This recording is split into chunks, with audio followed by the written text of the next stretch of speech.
everybody, and welcome to Fallout 4 from the year 2015. We find ourselves in the year 2077, on the day that nuclear annihilation will fall across the world,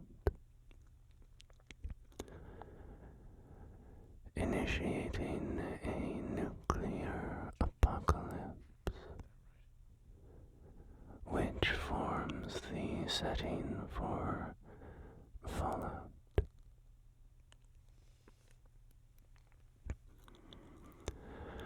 So, I am a big fan of Fallout. I have been playing it for a long time. Unfortunately, I've never checked out the CRPG version of the game, the originals, Fallout 1 and 2. But I have played all of the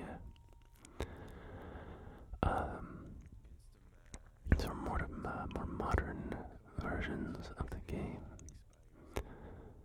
Fallout 3, Fallout New Vegas, Fallout 4, although I've never played Fallout 76, which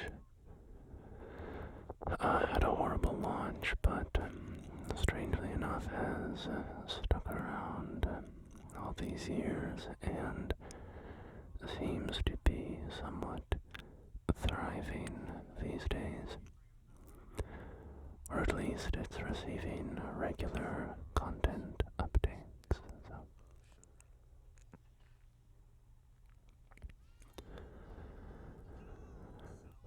I forget the exact day that the bombs fall in Fallout. I believe it's in October, but it's certainly autumn, as we can see outside. We are in Massachusetts,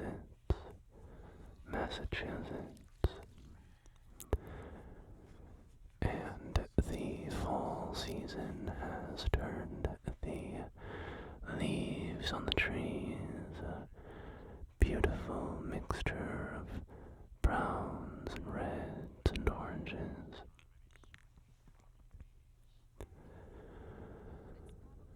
But it seems that there is somebody knocking on our door, so we will have to go attend to that.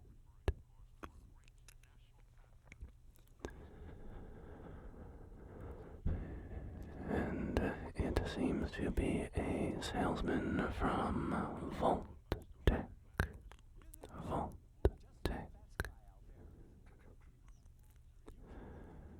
And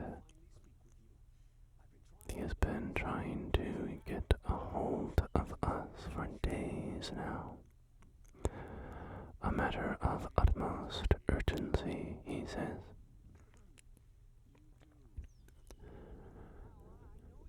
I know you're a busy fellow, so I won't take up much of your time, time being a precious commodity. I'm here today to tell you that because of your family's service to our country, you have been pre-selected for entrance into the local vault, Vault 111. Our character is a veteran, having fought in the war with China, I believe in Alaska. I think that's the history of our character in Fallout 4. He fought in Alaska.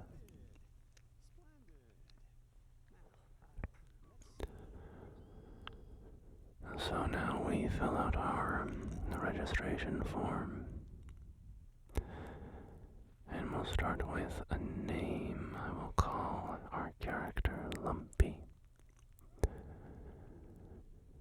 And my concept for this character is,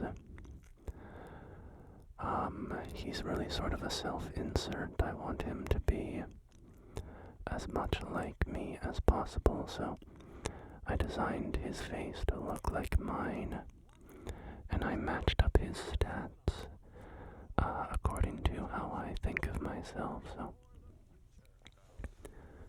10 strength is an obvious choice.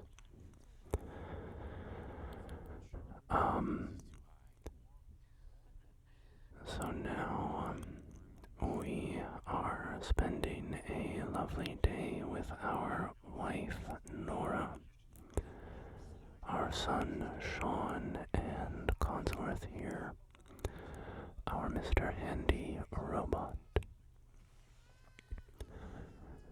Somehow with his saw blade hand and flamethrower hand, he is able to change Sean's diaper. I'm not sure how often our household robot would need a saw blade for a hand, but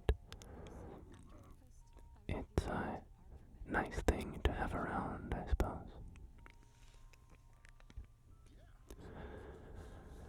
And of course, the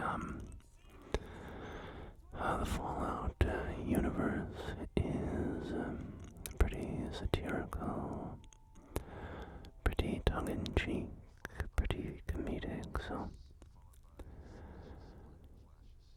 you have a lot of robots like Mr. Handy,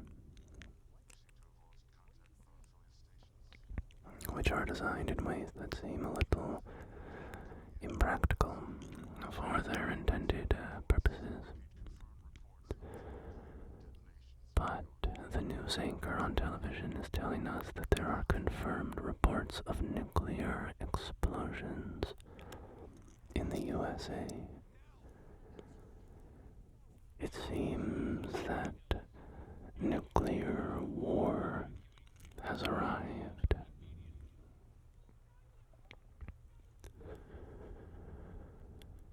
There's an interesting contrast of colors here. The trees are quite autumnal at this point. They are very, very colorful, not a lick of green to be seen on the trees. And yet the grasses and ferns and bushes are all bright green. Feels a little incongruous, but maybe it's just a very narrow window of the autumn here where the grasses have not begun to turn brown for the colder months.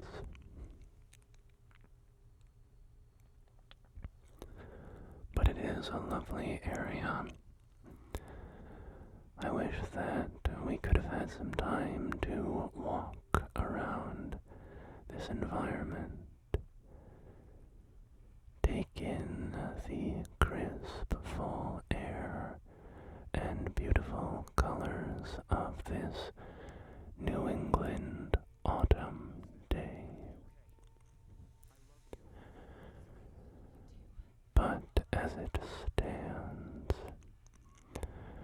a nuclear detonation has erupted, and we descend on the elevator just in time to make it into the vault.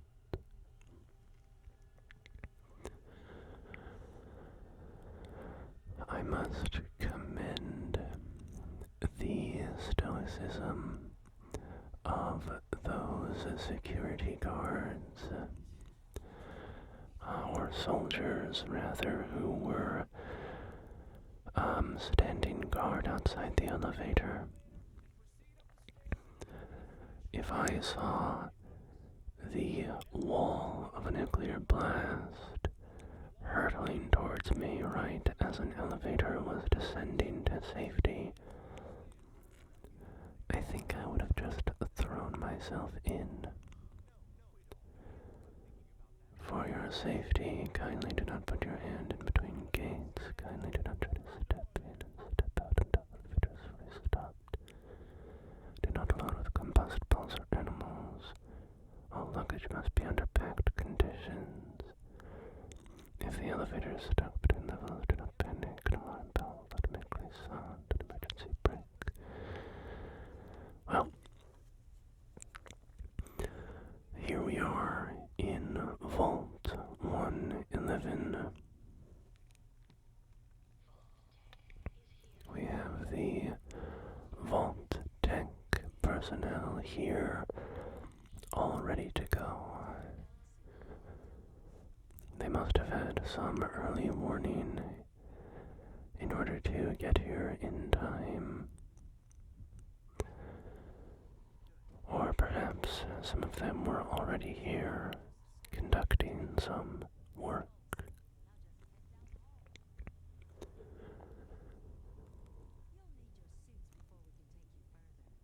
We are being handed our brand new vault suits, our Vault 111 jumpsuits.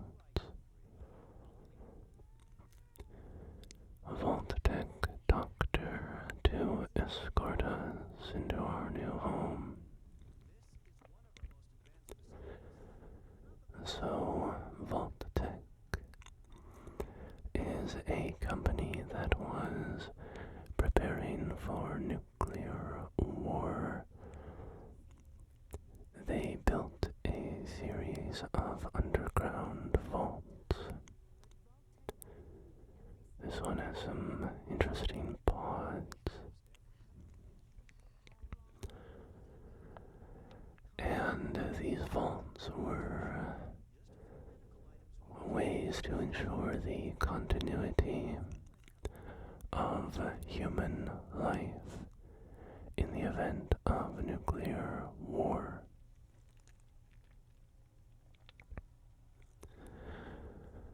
However, Vault Tech had some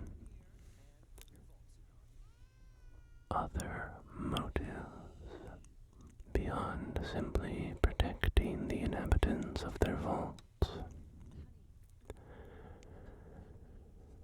They planned to conduct experiments in their vaults. A wide range of experiments were conducted in the Vault Tech vaults.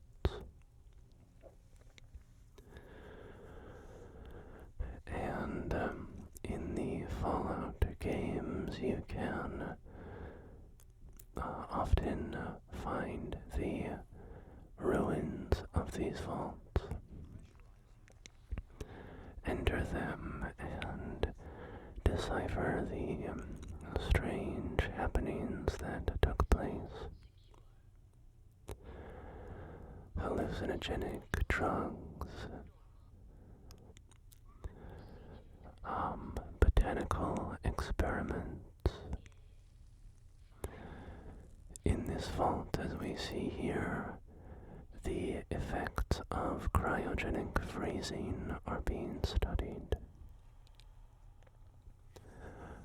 While we were told this was a mere decontamination chamber, we have been tricked and frozen into cryogenic stasis.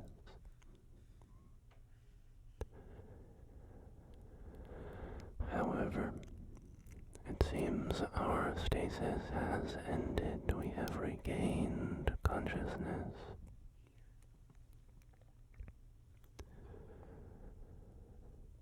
A pair of mysterious figures are opening the pod of our wife, Nora,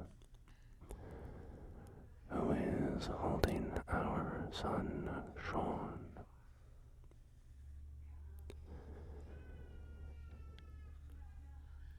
Nora Nora is unwilling to part with our child.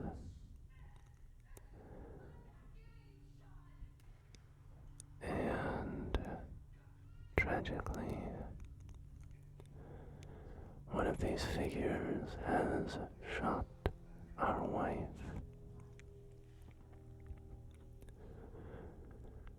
The cryogenic stasis is reinitialized and we are put back on ice.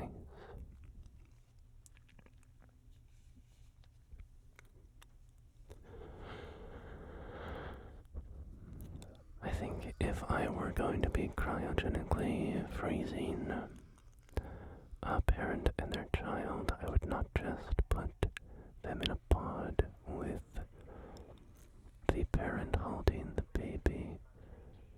Sort of seems irresponsible because, you know, the parent wakes up from the freezing, and what if they are like, what if they just go limp or something, you know?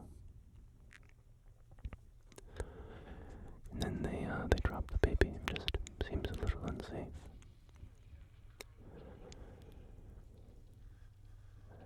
And Nora is gone. I'll find who did this and I'll get Sean back. I promise.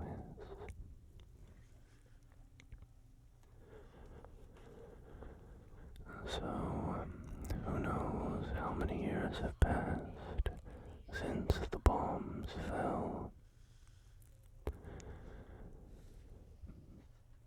But whatever the case may be, it is now our mission to seek out our lost child and save him. And perhaps take revenge on the man that killed our wife. Here we have a room full of pods, Vault 111 monitoring terminal. Welcome to Roleplay Industries. You can click on Cryogenic Array. Cryogenic Array offline, premature termination resulting in system failure. Isolated manual and remote overrides detected. Controls disabled.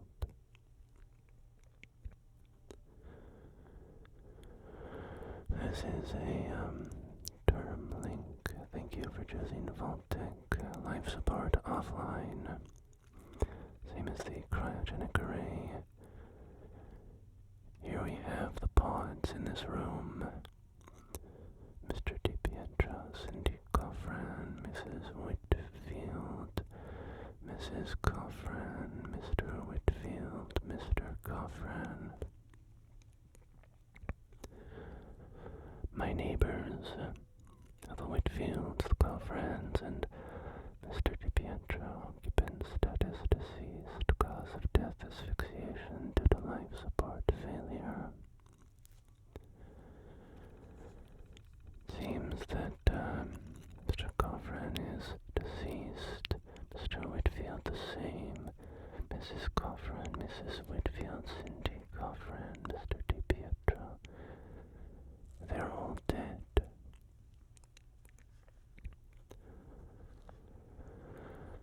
I'm not sure why all the other frozen residents perished in their pods, but Nora, Sean, and I survived.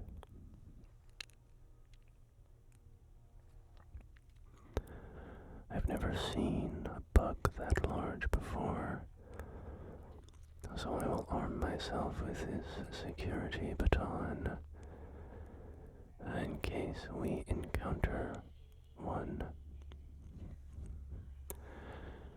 And remember, with my 10 strength, I can swing anything pretty hard.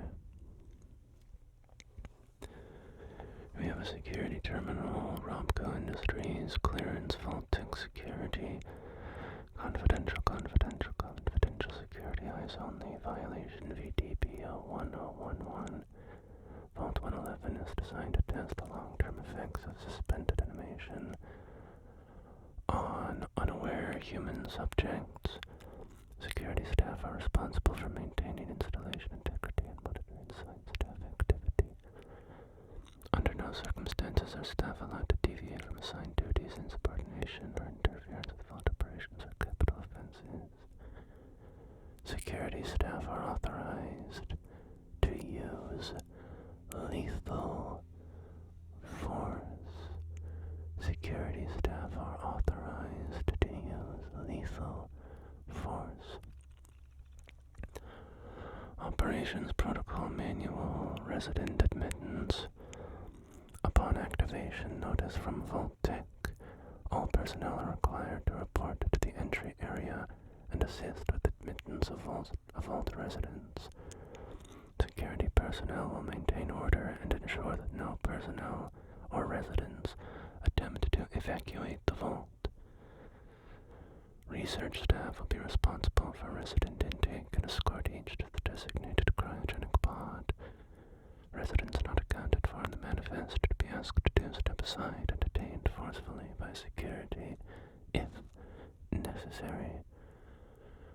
Once all residents have been sealed into their preservation chambers, dispose of any detainees.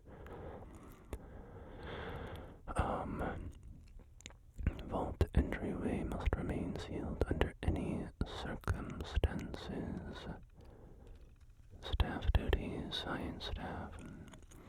Members of the research team must daily monitor the vital signs of cryogenically preserved residents. Cardiopulmonary and cognitive activity in particular must be recorded hourly. Life-saving intervention is only permitted if greater than 80% of the resident population has perished while in cryogenic suspension and must not interrupt suspension. Independent research is encouraged and left to overseer discretion. Security personnel. Security patrols are to be carried out on a constant 8-hour rotation. Security priorities include monitoring for signs of intrusion, checking for atmosphere leaks, settling disputes among personnel, enforcement of regulations set forth by the overseer, and enforcement of regulations set forth by Vault-Tec. Facilities, services, and maintenance. Due to the nature of Vault 111, personnel will be expected to perform duties outside of their normal qualifications, such as janitorial duties and food preparation. The exact distribution of these roles is left to overseer discretion. So, even if you're on security staff, you might have to become a cook too.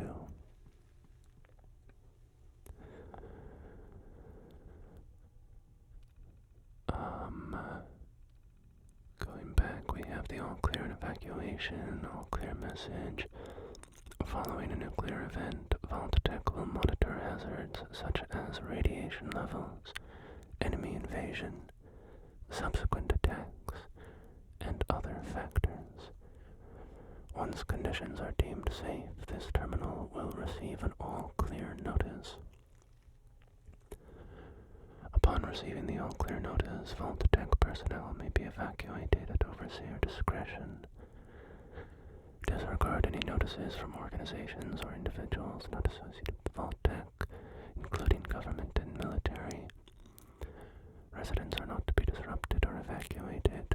Vault-Tec will attend to their needs remotely once Vault 11 staff has been evacuated. So interesting. Vault-Tec supersedes government or military orders. Mandatory shelter period. Vault 111 is classified as a short-term assignment. Non-resident personnel are expected to carry out research duties and basic maintenance of the vault while awaiting the all-clear signal to evacuate. In the absence of an all-clear message from Vault-Tec, the overseer may elect to evacuate staff after a mandatory shelter period of 180 days of containment. Under no circumstance may Vault 111 staff evacuate.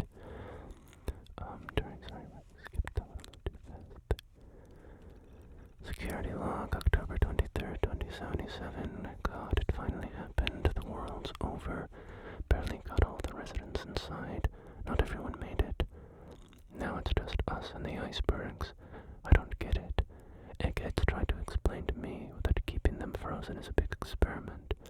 For a better future or something. I don't know. It just doesn't seem right that we were smiling at them all that time before putting them on ice. Shouldn't we have told them something?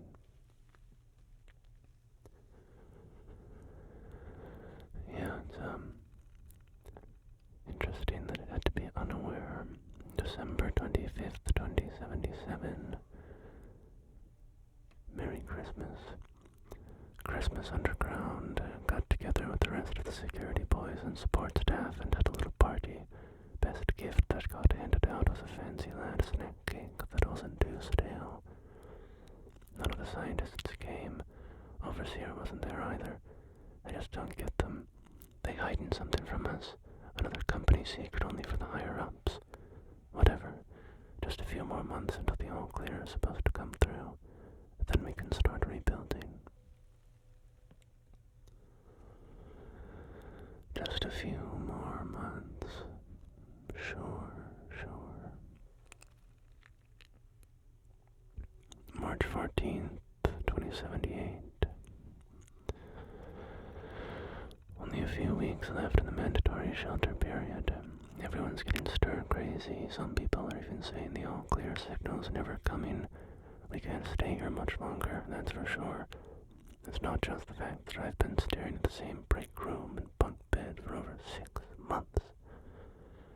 It's the fact that we only have enough food left for another few months, tops. The overseer keeps telling everyone to be patient, focus on work. He's definitely keeping us out of the loop. Something bad is going on. I just know it.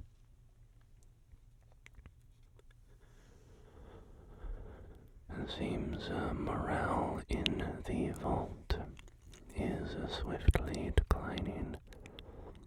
April 23rd, 2078.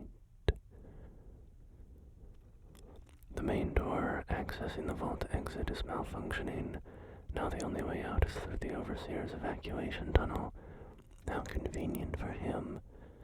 He has one of the science team watching the door to his office at all times from a little makeshift checkpoint.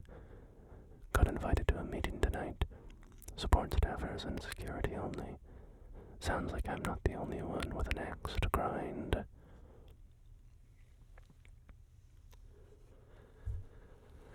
So the only way out is through the Overseer's office. That's good for us to know because that sealed door blocked our path. Last entry, no all clear from Vault-Tec is coming. We need to leave. We're all but out of food. I almost murdered Stanley for dropping a damn salt cracker on the floor. A handful of us confronted the Overseer about opening up the vault. I never knew a man that small could shout that loud. Now he's locked himself in his office along with the rest of the science staff. We're supposed to hand over any food, weapons, and medicine we have by tonight, or there's going to be consequences. I've talked to everyone. It's time. One way or another, we're getting out of this vault.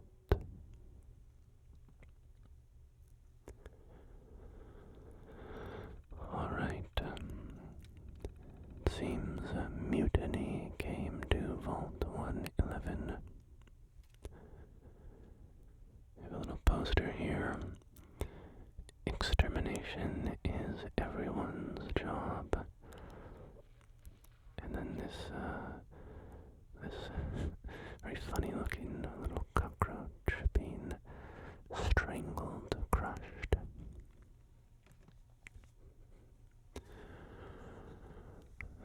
So, let's continue on, try to find the Overseer's exit. If those mysterious visitors found a way out, Surely there's a way out for us as well.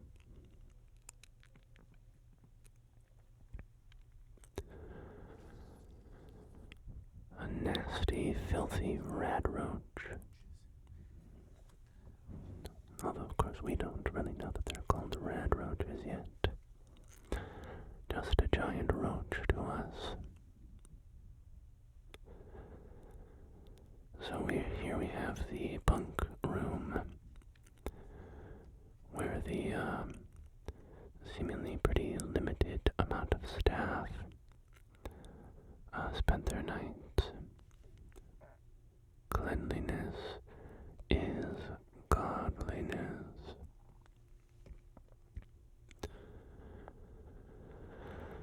Cleanliness is godliness.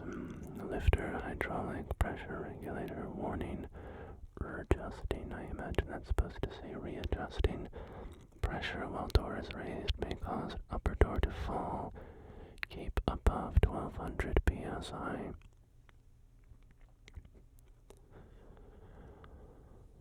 Vault Tech needs to hire some spell checkers for their signs. Eat well, live well. We have pork and beans, cram, some cinnamon roll looking things. A lot of prepackaged food.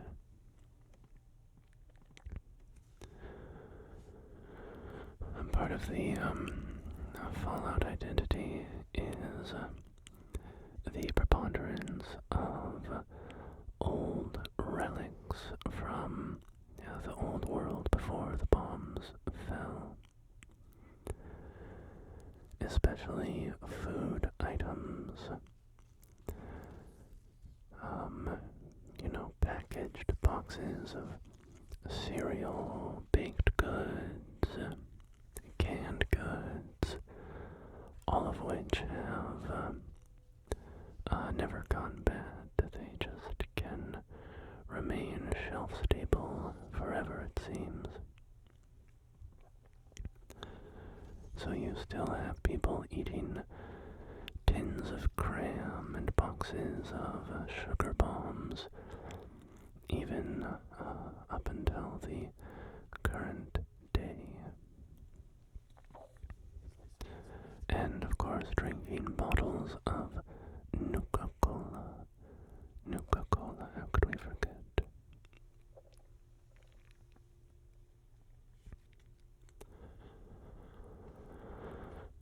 So here we have the overseer's office, his personal bedroom and bathroom.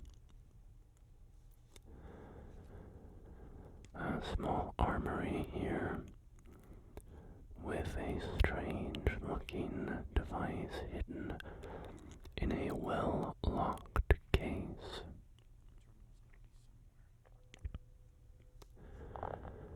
But we need to unlock the overseer's personal exit, so let's hop onto his terminal. Clearance, overseer eyes only. Overseer eyes only.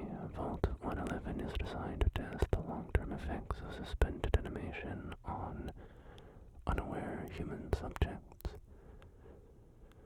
Your staff will be on short-term assignment to monitor basic cardiopulmonary and cognitive functions. Long-term monitoring will be handled remotely by Vault-Tec technicians.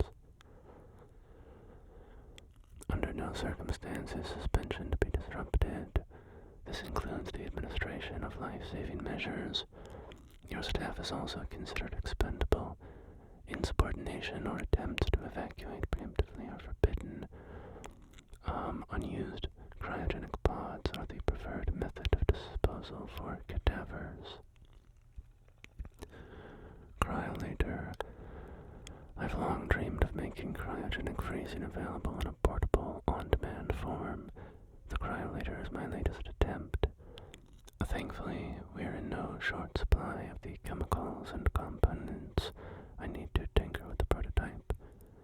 It's a nice way to occupy the time while we wait for the all-clear signal.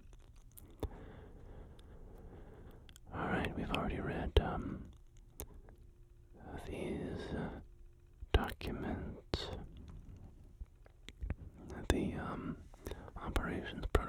manual, but this is the overseer's log. Preparations, the final staff orientation is complete. All but a few of the residents down in Sanctuary Hills have been enrolled, and several from Concord as well. Vault-Tech supervisors came up this week to do a technical review with me. This vault is ready to open. I can only imagine what wonders our residents will get to witness.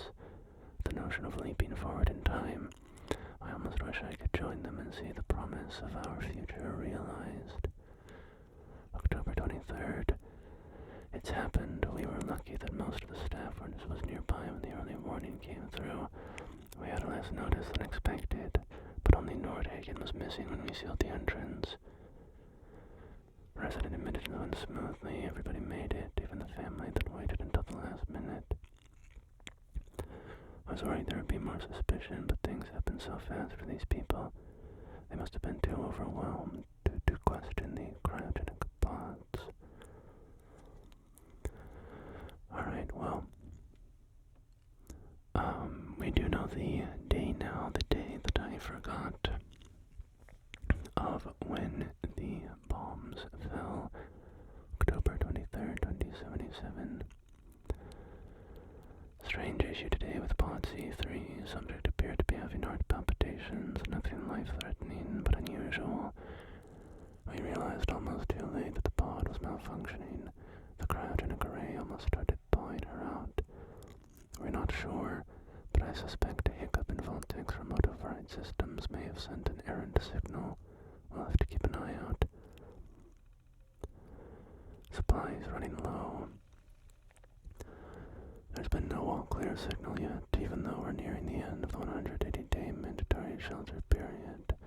Supplies were never intended to last much more than that, and despite my best efforts, people are beginning to question what it is we're doing down here.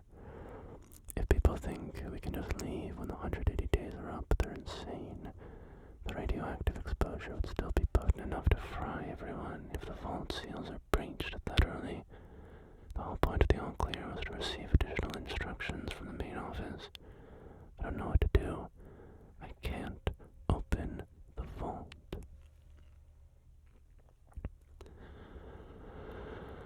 I don't know what to do. I can't open the vault. I can't expect our supplies to last forever. I just have to keep everything under control until the all-clear.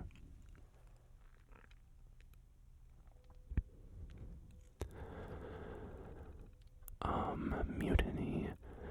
A faction led by the security personnel have turned on me, demanding they be allowed to leave the vault. Idiots. I will not open the door to be irradiated to death out there. I'm consolidating the remaining supplies, putting the staff on lockdown. We're going to have to start prioritizing who deserves what little food we have left. I've been too damn generous with the rations. If people don't like it, well, that's fewer mouths to feed.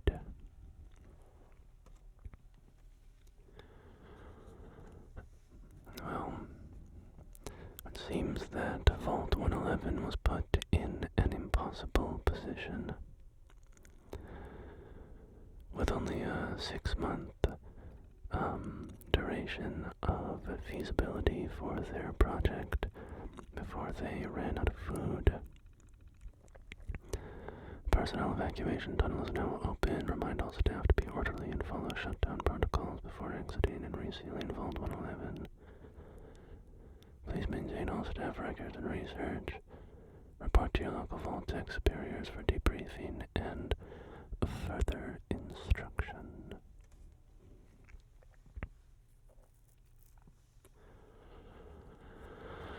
Yeah, it's strange how small this vault was. Vault-Tech didn't seem to prepare very well for this vault with only a 6-month duration for how long the residents could stay here. Seems like Vault-Tech was creating a problem for themselves down the line. Once that 6 months ran out, who knows what the desperate residents might have done or attempted. What if they destroyed the frozen individuals, for instance, or cracked them open to eat them for food? Something like that, you know? Seems like poor planning. Strange, you know, I know that all of the Vault Tech vaults are famous for having run very smoothly.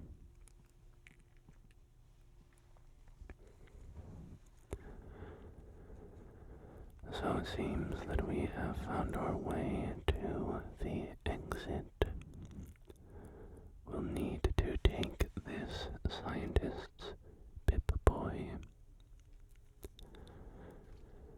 Take this scientist's Pip-Boy, a wrist-mounted computer bracelet, essentially.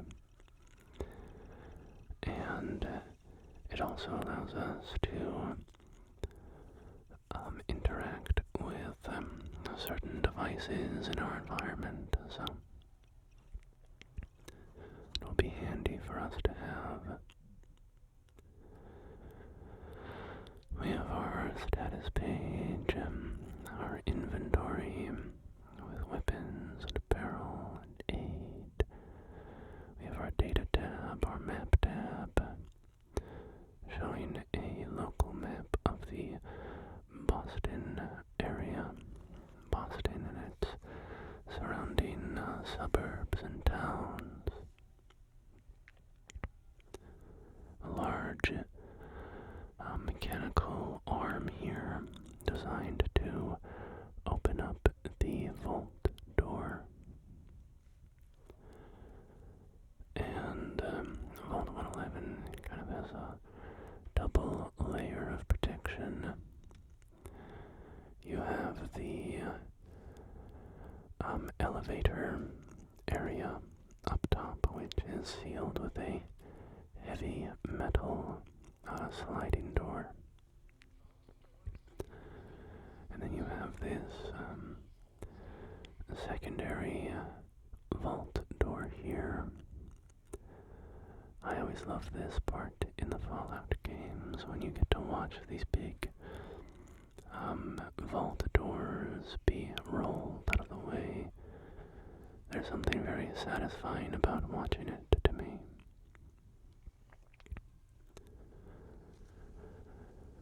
Just the mechanical connections, and there we go, there we go. Our way out has been opened to us. Opened to us. So we can walk across the walkway. Clear the clear signal. And the elevator is descending for us. Stop. Safety check. You are entering a depressurized hazard zone. Check your rad meter before proceeding.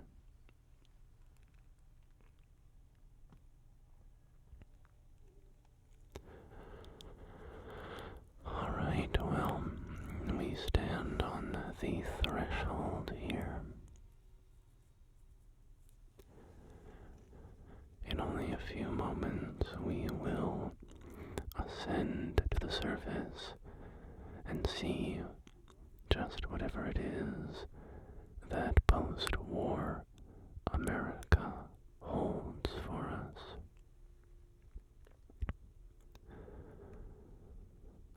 Let's do it.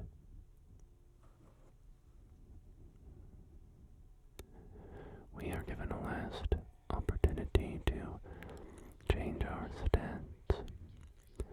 Enjoy your return to the surface, and thank you for choosing Vault Tech. Thank you for choosing Vault Tech. Here we are, the sun shining in our eyes. And here we get a bunch of quests that I don't know anything about.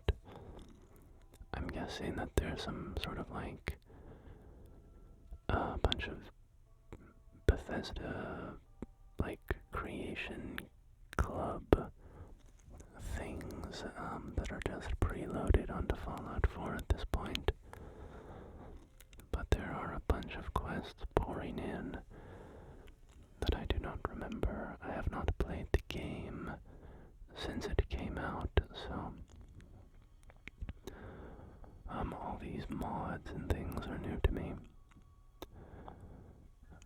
Not that I have any equipped intentionally. I did not load any mods explicitly. Anything I have was just turned on by default by Bethesda.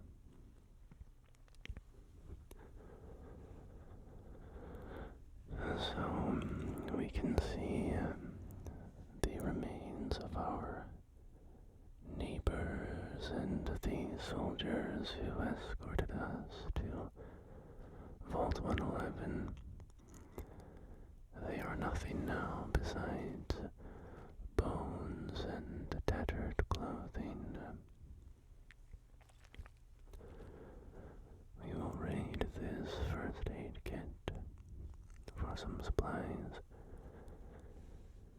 I get a sense that the world is much more dangerous than it was when I left it. Here we have the large billboard that Vault-Tec put up in our town. Prepare for the future, as they were advertising the new Sanctuary Hills Vault.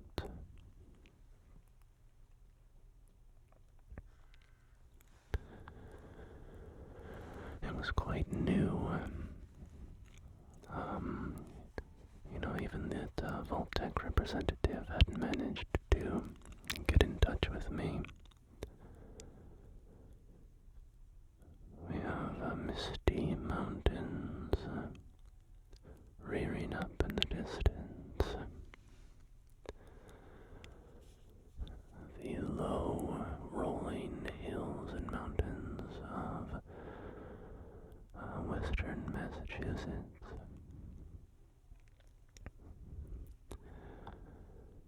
Some more skeletons on the ground.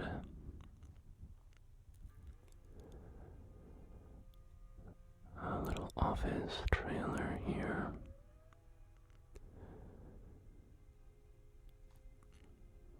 The construction equipment still lying around testifies to the newness of the vault. They hadn't even fully cleared the area by the time the bombs fell. So, that's, oh dear. Here's, my neighbors that did not make it into the vault.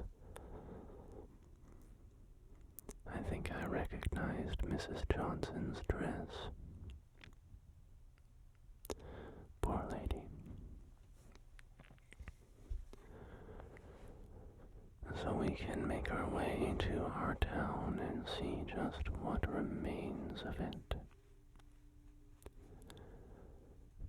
The little stream that ran behind it still seems, as lovely as it once was, although the dead trees that hang over its banks are a testament to how much the world has decayed in our absence.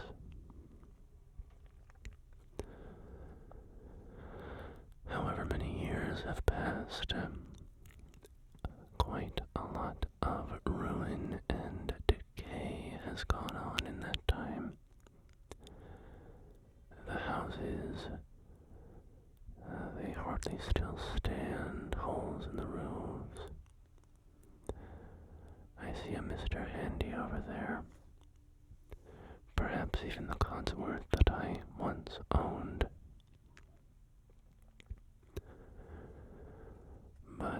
shows how a robot's AI might have decayed in the intervening years. Best to leave him alone and continue on by ourselves. The Hawthorne House.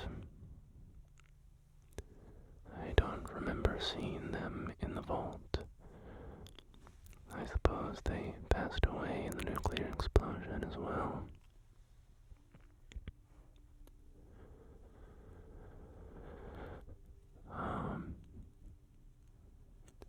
Would be nice if we had a functional car, wouldn't it? I was always hoping to get a nice new hot rod. A nice red fusion-powered car. That was a dream. Here we have the long wooden bridge that led to the main road out of the sanctuary. Although the bridge, I would not trust driving a car across that now, even if there were a functional car in sight.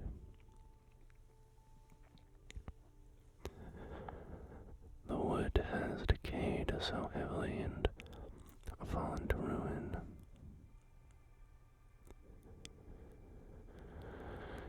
Here we have a corpse here. And a tire iron in the flank of his mutt. We'll swap out my security baton for the tire iron for a bit more heft. And I'm also going to change out of my vault jumpsuit. Feels a little attention grabbing to be walking around in something like that. We'll wear this leather coat for the time being. Up ahead, we have the Red Rocket Station. Red Rocket. With, of course, the signature Red Rocket flying up. And there seems to be a dog at the station. And not an aggressive one, strangely. Actually seems quite friendly, quite eager to be friendly with us. Well, I do love dogs, so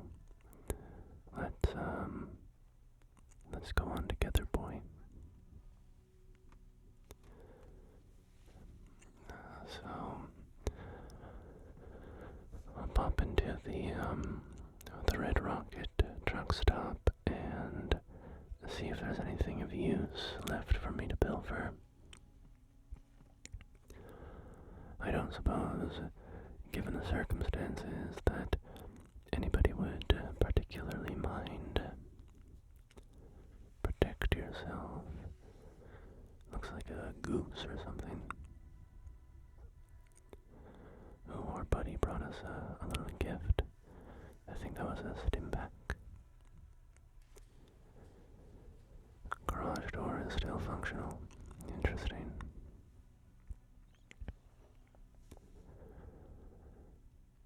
We have some signs here. Some posters. Protect your hands. You work with them. Eye protection with a man in goggles giving a little wink. Moving parts can pack a pinch. Avoid getting drawn into working machinery. Keep your finger out with a hand with quite a swollen, bruised finger caught between some cogs.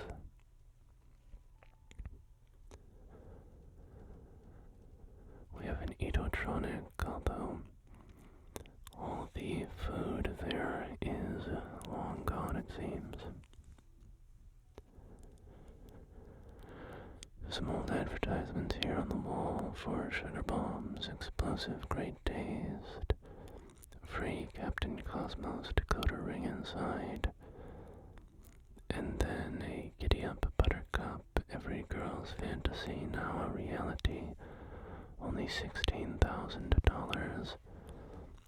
Oh my. I'm not sure what these disgusting creatures are, but they're quite aggressive. Their big buck teeth took a chunk out of my leg before I was able to draw my tire iron and fend them off. Thankfully our dog is here to lend us a mate. He seems good in a pinch. Well, doesn't seem that the truck stop has anything of use for us. An old Nuka-Cola billboard, free Nuka Blaster toy with every box purchased, and a lovely space lady showing off some midriff, which,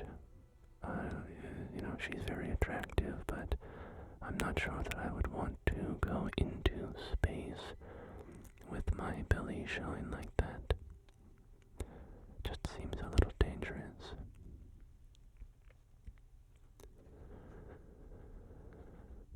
So, as we look out over the town of Concord,